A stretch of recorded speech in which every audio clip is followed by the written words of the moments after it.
പണ്ടൊക്കെ ഞങ്ങൾ സ്കൂളിൽ പഠിക്കുമ്പോൾ അവിടെ ഫുട്ബോൾ എന്ന് പറഞ്ഞാൽ ആകെ 2 പേരാണ്. ഒന്ന് പെലെ, രണ്ടാമതൊന്ന് ഡിയാഗോ മറഡോണ. ഇവിടെ ഞങ്ങളുടെ ക്വസ്റ്റ്യൻ ഫുട്ബോളിലെ നമ്പർ 1 ആരാണെന്നാണ്. അപ്പോൾ കുറച്ചാളുകൾ പറയും പെലെ, കുറച്ചാളുകൾ പറയും മറഡോണ. ഇന്ന് കുട്ടികൾക്ക് യാതൊരു സംശയവുമില്ല. കാരണം ലോകത്തിൽ ഫുട്ബോളിൻ്റെ രാജാവ് അല്ലെങ്കിൽ നമ്പർ 1 ആരാണെന്ന് ചോദിച്ചാൽ ഒറ്റ പേരേ ഉള്ളത്, ലിയോണൽ മെസ്സി. നമുക്ക് മെസ്സിയെ ഒന്ന് പരിചയപ്പെടാം. എൻ്റെ പേര് പ്രജീഷ്. വയനാട് എക്സ്പ്ലോറർ ചാനലിലേക്ക് എല്ലാവർക്കും സ്വാഗതം. 1987 ജൂൺ 24 അർജൻറ്റീനയിലെ റൊസാരിയോ എന്ന സ്ഥലത്താണ് മെസ്സി ജനിക്കുന്നത്. ചെറുപ്പം മുതൽ ഫുട്ബോളിനെ സ്നേഹിച്ചു.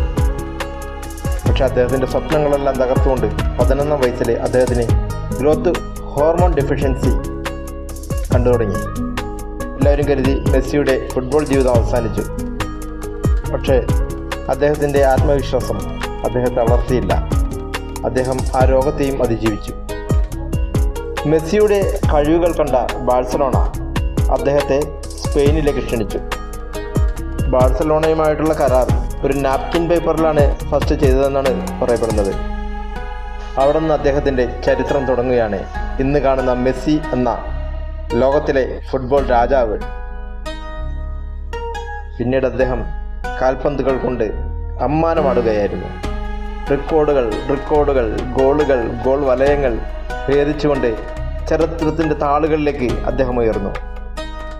ട്രോഫികൾ ഒന്നിനു പുറകെ ഒന്നൊന്നായി അദ്ദേഹം മത്സരിച്ച ക്ലബ്ബുകൾക്കായാലും തൻ്റെ രാജ്യത്തിനായാലും ലോകകപ്പ് വരെ നേടിക്കൊടുത്തു അദ്ദേഹം. മറഡോണയ്ക്ക് വരെ ഇനി ആര് എന്നുള്ളൊരു ക്വസ്റ്റ്യനായിരുന്നു അർജൻറ്റീനക്ക്.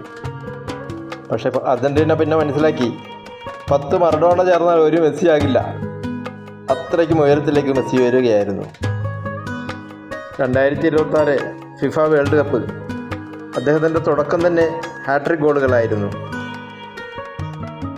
പലർക്കും സംശയമുണ്ടായിരുന്നു ഈ വർഷം അദ്ദേഹം കളിക്കുകയോ ഇല്ലയോ എന്ന്. അതെല്ലാം മാറ്റിമറിച്ച് എല്ലാ ആരാധകർക്കും പുതിയൊരു സമ്മാനവുമായിട്ടാണ് അദ്ദേഹം തിരിച്ചു വന്നത്. ഈ വർഷത്തെ കപ്പും അർജൻറ്റീനയ്ക്ക് എന്നാണ് തോന്നുന്നത്. അവരുടെ കളി ആ തുടക്കം. ആരുണ്ട് മെസ്സിയെ പിടിച്ചേട്ടാൻ?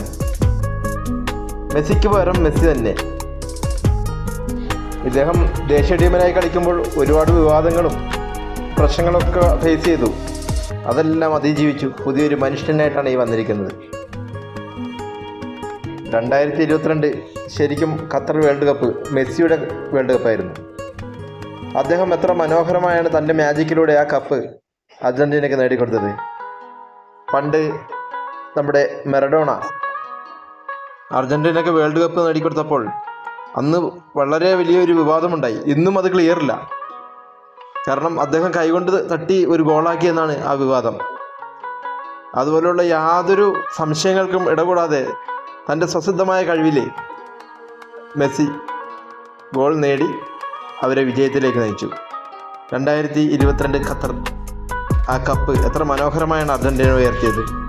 2026 ഈ വേൾഡ് കപ്പ് അർജൻറ്റീന തന്നെ മുത്തമിടട്ടെ. നമ്മുടെ മെസ്സി ഒന്നുകൂടി ഉയരട്ടെ എന്ന് പ്രത്യാശിക്കാം. മെസ്സിയിലൂടെ നമ്മൾ മനസ്സിലാക്കേണ്ടത് ഒരിക്കലും തോൽവി സമ്മതിക്കാത്ത ഒരു മനുഷ്യനെയാണ്. ശരിക്കും ഒരു മോട്ടിവേഷൻ എന്നൊക്കെ പറഞ്ഞാൽ മെസ്സിയിലൂടെയാണ് കൊടുക്കേണ്ടത്. അദ്ദേഹത്തിൻ്റെ 11ാം വയസ്സിലെ ആ രോഗവും അതെല്ലാം അതിജീവിച്ച് ഇന്ന് വേൾഡിലെ ഏറ്റവും വലിയൊരു ഫുട്ബോളറായി മാറിയതും അതിനെല്ലാം അദ്ദേഹം ചെയ്ത ആ ത്യാഗങ്ങൾ അത് നമ്മൾ ശരിക്കും മനസ്സിലാക്കണം.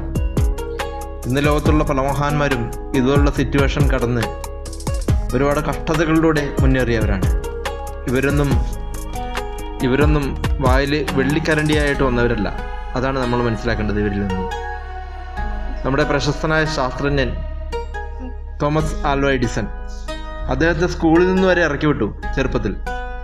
കാരണം എന്താ? ഇവന് ബുദ്ധിയില്ല, ഇവൻ മണ്ടനാണെന്ന് പറഞ്ഞുകൊണ്ടാണ്.